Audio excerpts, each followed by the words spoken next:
yaa mucaa koo hojii waaqayyoon gammachiisuu fuuldura isaatti hojjedhu. Maxaafa Xoobiit boqonnaa 4 lakkoofsa 21. Mee hundumti keessan sagalee kana nafaana jedha. Yaa mucaa koo jedhaa guddisaati. Yaa mucaa koo hojii waaqayyoon gammachiisuu fuuldura isaatti hojjedhu. Ameen. Akka hojii waaqayyoon gammachiisu akka hojjennuuf waaqayyoon waa gargaaru.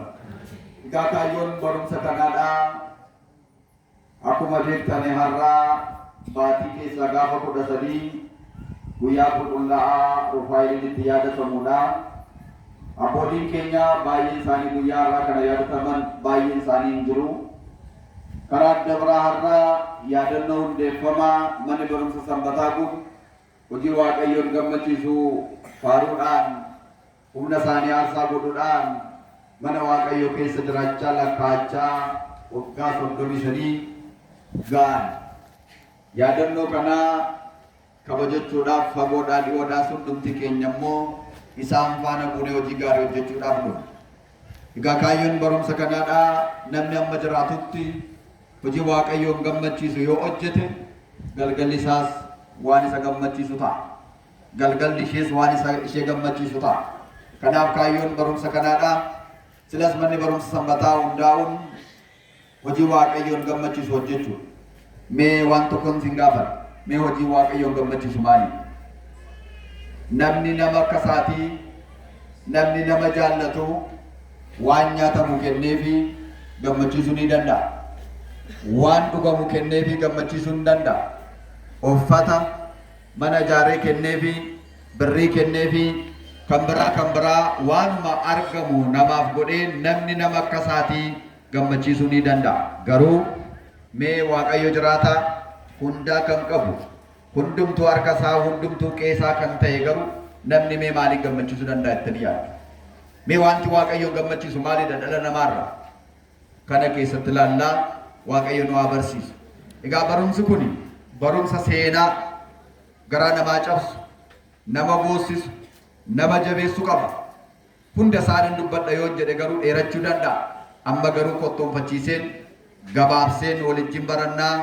Gaa waaqayyo abbaan keenya iccitii isaa isa fagaate naa dhiyeessee isa dhokate immoo naa mul'isee arraba koorra naa kaa'ee hiikee akkan isinitti dubbadhu inni naa gargaaru. Isiniif immoo laphee Liidiyaadhaa inni bane waaqayyo abbaan keenyaa laphee keessan banee waaqayyo anaan ijaajjisee isiniin teessisee immoo isin haa barsiisu nu haa barsiisu. Yaa waaqayyo nu barsiisii jenna.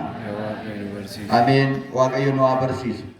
Yaa mucaa koo hojii waaqayyoon gammachiisuu hojjedhu kan jedhe yeroo sanaatiif nama baay'ee amantitti cimaa akkuma keessan kanaa ijoollummaa isaarraa kaasee karaa akkoo isaatii Diiboraa nama jedhamtu mana waaqayyoo keessatti kan guddate hojii waaqayyoon gammachiisullee kan baratees hojiitti jijjiraa kan ture Xoobiit nama jedhamu. Xoobiit namni jedhamu kun akkuma sila isinitti mee ganaa daa'imummaa isaarraa kaasee mana waaqayyoo keessatti guddate. Bara inni dhalate keessaa namni waaqa jiraataa waaqessu hin turre. Namoonni bara sana keessa kan isaan waaqessan waaqa tolfamaa yookaan waaqa harkee ture. Haa ta'u garuu akkoon isaa Diiboraa kan jedhamtu ofitti jaallattee of bira keesseetoo mana waaqayyoo fudhattee deemti turte. Yeroo qiddaaseen qaddasamu yeroo tajaajilli mana waaqayyoo keessaa godhamu hundasaa akka inni ilaalu akka inni dhaggeeffatu taasisti turte. Abbaan Gorgoriyoos namni jedhamni liqa Phaaphaasii ba'aa Shawaarra kan turanii waldaa qulqullootaa yeroo jalqabaaf kan hundeessanii sabakaa gubaa'ees kan ijaaranii bara 60 keessa kan turan abbaan Gorgoriyoos yeroo boqonnaan isaanii ga'uudhaaf jiru bara 1982 keessa akkana jedhani. Maal jedhanii? Yaa abboota koo ijoollee keessan daa'ima fudhadhaa mana waaqayyoo dhaqaa. Qiddaasiyaa dhaggeeffatanii haara ixaanaa awulatanii zeemaan mana kiristiyaanaa maal akka fakkaatu haa ilaalanii haa dhaggeeffatanii luboonni mana kiristiyaanaa uffannaan isaanii tajaajilli isaanii maal akka fakkaatu haa ilaalanii mana sanbatee gaafa dhaxxanii zikirii gaafa dhaxxanii fudhadhaa dhaqaa. Bor gaafa sin dabartan bakka keessan bu'anii mana waaqayyoo keessa jiraatu, mana waaqayyoo keessa hojjetu, mana waaqayyoo keessa tajaajilu waan ta'eef jedhan. Gaadhumatti abbaan Gorgoriyoos kaayyoo isaan dhalootaaf kaanii darban waa baay'eetu jira. Egaa harmeen kunis akkuma kana akkoo ishee kana Diboraa fudhattee gara Yerusaalem deemtu turtee jedha. Gara Yerusaalem yeroo sana manni qulqullummaa Yerusaalem qofa jira waan ta'eef gara sana deemti turtee. Gara sana gaafa deemtus tajaajila mana waaqayyoo keessatti waan ijoolleen gochuudhaaf ta'u hundaas ittiin turtee jedha.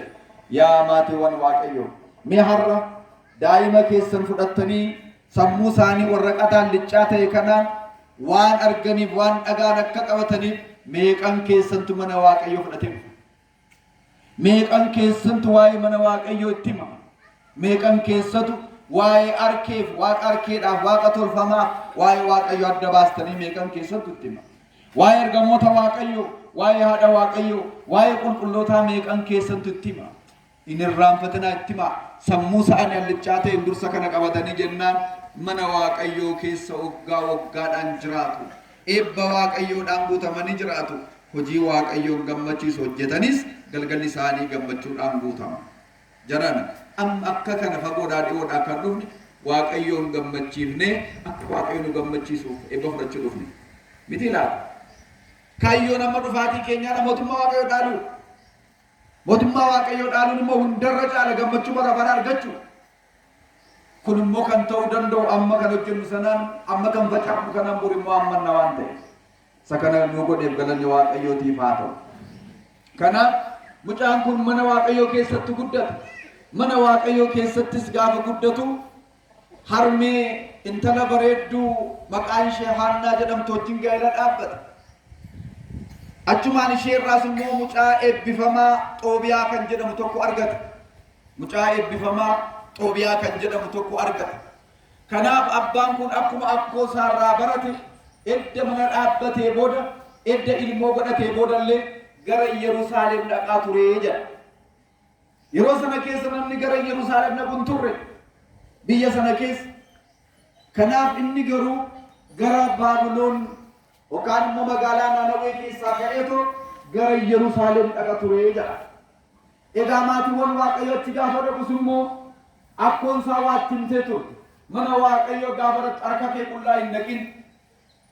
Mana waaqayyoo gaafa dhaqxu waan waaqayyootti tolu, waan xiqqoo kenne waan guddaa fudhadhu malee jettee barsiiftu turte. Museenis sagana matsaafa seeraa keessatti barreessee jira. Seera keessa deebii boqonnaa 16 lakkoofsa 16 irratti gara mana waaqayyoo gaafa dhaqxu harka kee qullaa hin dhaqinii. Waan qabattu qabadhuuti dhaqi. Yeroo galtus immoo tajaajila argamu kanaan wanta hin argamne baay'ee fudhattee galta waan ta'eef jedha. Matsaafa seeraa keessatti dhugaa. Mana waaqayyoo gaafa dhaqnu wanta fudhannee dhaqnu wanti baay'eetu jira. Tokko wareegne sana fudhannee dhaquu qabna. Galataa wajjin. Lama qodaa buusii saantiba keessa kan buu qabannee dhaquu qabna. Sadaffaa Mitswaatii kan jedhamu namni rakkate dhufuu danda'a. Uummata waaqayyoon gargaarsa kadhadhee eebba argadha jedhee dhufuu danda'a. Kan rakkataa gaafa maqaadhaan kan gargaartu qabattee dhaqxa. 10 keessaa tokko qabattee dhaqxa. Kurnoo qabattee dhaqxa. Kanaafuu wantooti kun shanan qabannee akka mana waaqayyoo dhaqnu sagalee waaqayyoo matsaafa seeraa keessatti nu dirqisiisa waan ta'eef kanammoo akkoo isaarraas barateera. Abboota mana kiristiyaanaarraas barateera waan ta'eef eebban ittiin argadha jedhes kan biroomoo tola waltummaadhaan mana waaqayyoodhaaf kan barbaachisu kan akka ixaanaa, kan akka ifa kan laatu, kan akka shaamaa yookaan xomboraa uffata mana waaqayyoodhaaf barbaachisan kitaaba kan biraas fudhatee rakkatu. Jaran mana waaqayyoo keessatti waan xiqqoo akkasii gaafa fudhattanii galtanii waan guddaa fudhattanii galtanii irraa waan xiqqoo laannu kanaan maankaadhaan laannee jara naquunnaadhaan ammaarannee galna. Kanaaf kanas hin godha ture jedha. Achumaan hin dabalata hojii gaariin hojjechaa ture tokko saganaa inni lammaffaa maal hojjettanii namoota rakkatan gaafa argu, namoota dhimma amantiidhaan dhibamanii rakkoon isaanirra ga'u gaafa argus isaan kana bira deemee gargaara ture jedha. Bara sana keessa dhiibbaan kiristaanota irra ga'aa ture guddaa ture iyyuu. Haala kanaan gaaf tokko jedha gaaf tokko saboonni biyya sana keessa jiraatan mataa jabaatanii waaqayyoon waaqessuu isanii waaqayyoon dubdatanii egaa waaqayyoon adiistanii jennaan sinan dhiisammoo jedha. Seera koo cabsitanii jennaan ani immoo jireenya keessanan cabsa jedha. Kanaaf gaafa isaan waaqayyoon dhiisan waaqayyoon isaan dhiise. Waaqayyoon dallaa jireenya isaanirraa diige. Yeroo kana diinni warri Baabilon dhufanii mootiin bara sanaadhaa Salmanaasor jedhama. Kan Baabilon bulchu mootiin Salmanaasor nama jedhamu itti duulee jara sana barbadeessee qabeenyaa isaanii mana isaanii gubee warra lubbuudhaan hafan immoo booji'atee fudhatee gale. Egaa jarana obboleessaa wajjin dhaladheen daakuu daakaa fudha jedhe namichi jedhani. Namni warra hamaa gidduu jiraatu jarana carraan jaraa isaanirra ga'a. Karaa dabraa maal jedha seetanii warra hamoota gidduu kan jiraatu dhiibbaan kasaanii dhufe namarra ni ga'a. Kanaafuu inni jara duukaa booji'ameetoo gara Baabilonitti bu'e. Achi gaafa dhaqu jireenyi hundumtuu ulfaataa ta'e warra mataa jabaatan gaafa ni miidhu inni immoo warra miidhaman kan yeroo ajjeefaman illee reeffi isaanii akka hin awwaalamne bakkeetti gatamu turan baricha. Mooticha Salmanaasor kanaa inni immoo deemee gargaara ture dhokatee jira. Haa ta'u garuu ofii isaatii yaada qajeelaa fi amantii cimaa sammuu namaas yaada namaas ofii isaas kan eeggatu waan ta'eef mootiin Salmanaasor jedhamu kun mana mootummaa isaa keessatti isa muude biyya Borbaa keessatti dhageen muude. Birri sin argata. Gaafa birri argamu adeemsi jara kanaa gaarii akka hin taane gaafa argu birriin amma argadhu kana gaafa rakkinaaf kaawwachuu qabaa jedhe jarana. Yeroo argattan gaafa rakkinaa borbaan dhufu waan hin beekne waa qusadhaa kaawwadhaa. Solomoon akkana jedhe Matsaafa Fakkeenyaa keessatti miti irraa baradhaa jedhe. Mitiin baay'ee abshaala jedhe. Abshaalummaan isaa yeroo bonaadhaa yeroo namni minaan rukutu minaan kana boollatti gadi guurtee kaawwatti. Boollatti gadi guurtee kaawwatti. Maaliif jennaan yeroo roobi dhufu yeroo arfaasaadhaa akka bonaa baatee funaannachuu hin dandeessu. Yeroo sanaa bokkaan roobuu ajjeesa. Lolaan haree sokkuu danda'a waan ta'eef yeroo rakkinaa yeroo gannaadhaaf jettee qusattee kaawwatti ilaalaa abshaalummaa ishee jedhe. Isinis yeroo waa argattan qabadhaa kaawwadhaa gudunfadhaa sagalee waaqayyoos yeroo barattanii waaqayyo lallabee itti qalbii jijjiirrachuu dandeessanitti qalbii jijjiirradhaa ta'a. Sagalee waaqayyo lapheetti qabadhaa barri tokko dhufuudhaaf jira. Barri beelaadhaa jedha. Amoos boqonnaa 8 irratti beelli dhufu immoo beela minaanii miti. Beela sagalee waaqayyooti. Beelli dhufu immoo beela dheebuu sagalee waaqayyooti. Akka kana ta'anii faarfachuun akka kana ta'anii lallabuun dhufuudhaaf jira. Fagoon ta'inaa dhufuudhaaf jira. Xaafameera kan mul'ata 13 dubbisa. Kanaaf bara sanaa akkasii ta'u waa qabadhaa kaawwadhaa. Amma sagalee waaqayyoo sagalee fayyinaadhaa lapheetti qabadhaa. Yoo akkas ta'uudhaa baate maal ta'a waan ta'eef gaaf tokko immoo waan galaasni ta'uu dhabdu waan ta'eef jecha. Kanaaf akkaataa kanaan yeroo waa argatu kanatti maal godhe seetanii gaa dhaqeetoo biyya miidiyaa namicha maqaan isaa Gabaa'eel jedhamu bira ilaa beekaayaa kana naa kaayi gudunfaa kana naa gudunfu bara rakkinaaf naa bataa hunde. Jarana bara rakkinaa dhufuudhaaf jira. Barri adda isaa dhufuudhaaf jira. Amma namni isaa ammaa kana jedhu kanarra kan caalu dhufuudhaaf jira. Caafamee jiraatu. Wanti caafame immoo raawwatamuun dirqama waan ta'eef kana beekuun garuu ogeessa nama godha. Kanarraan kan ka'e egaa namichi kun achi eegaa wata maal jennaan bara sana akka irraa baankiin hin jiru qaba. Bara sana keessa lafa bira kaawwatu hin qabu. Hiriyyaa wajjin mana waaqayyoo keessatti guddatu. Hiriyyaa wajjin Yerusaalem dhaqaa ture. Isa bira dhaqee kaawwate jedha. Hin turre achi gaafa jedhu mootiin isa muude Salmanaasor kuni gaafa inni du'aanii adda ba'e inni shaaramu Sanaakireem namni jedhamu immoo dhowwe. Jarana inni irra sin jaallatu inni irra sin kabaju bor shaaramuu danda'a, du'uus danda'a, darbuus danda'a, iyyoomuus danda'a, dhukkubsachuus danda'a. Kan jaallatee yoom hin shaaramu jaallatee yoom hin iyyoomne eenyu du'aan waaqayyo du'a isa jabeessaa qabadhaa galanni maqaa isaatiif haa ta'u qubeessaa qabadhaa waaqayyoon gaditti haadha waaqayyoo qabna. Haadha waaqayyoon gaditti hanga ergamoota qulqullicha Miikaa'elii qabna. kan biraa baay'ee qabna firoota baay'ee qabna. Saada akkasiitti malee warri biyya lafaadha akkasuma yeroo dhaabbataa. Garana. Sanaatireen inni jedhamu kun baay'ee jallaatu. Kaleessa hojii isaa hordofaa waan tureef amma isa ajjeesuu barbaadee jira. Gaafa isa ajjeesuu barbaadu haadha manaasaa Haannaa fudhatee mucaasaa Xoobiyaa fudhatee iddoo biraatti caakkaatti baqatee jira. Gaafa baqatu namni maqaan isaa Akaakiroos namni jedhamu dhibantaan isaa tokko isaa araarse. Waqtii kanatti isaa araarsee jennaan deebi'ee galee mana isaa keessa taa'uu jalqabe. Biyya sanatti mana inni keessa taa'uu jalaa qubate waan ta'eef jaran biyya lafaa kana keessaa gidiraa jira beekaa, qorumsi jira beekaa, yaadduutu jira beekaa, yaaddessaa jira beekaa. Maaliif maa biyya lafaa jedhamere? Barsiisa gooftaadhaa yaadadhaa biyya lafaa kana keessa hanga jiraattanitti rakkinni isinirra jiraa, qorumsi isinirra jiraa, ari'atamuun isinirra jiraa. Duraan dursa biyya lafaa naanna jibbe jedhe.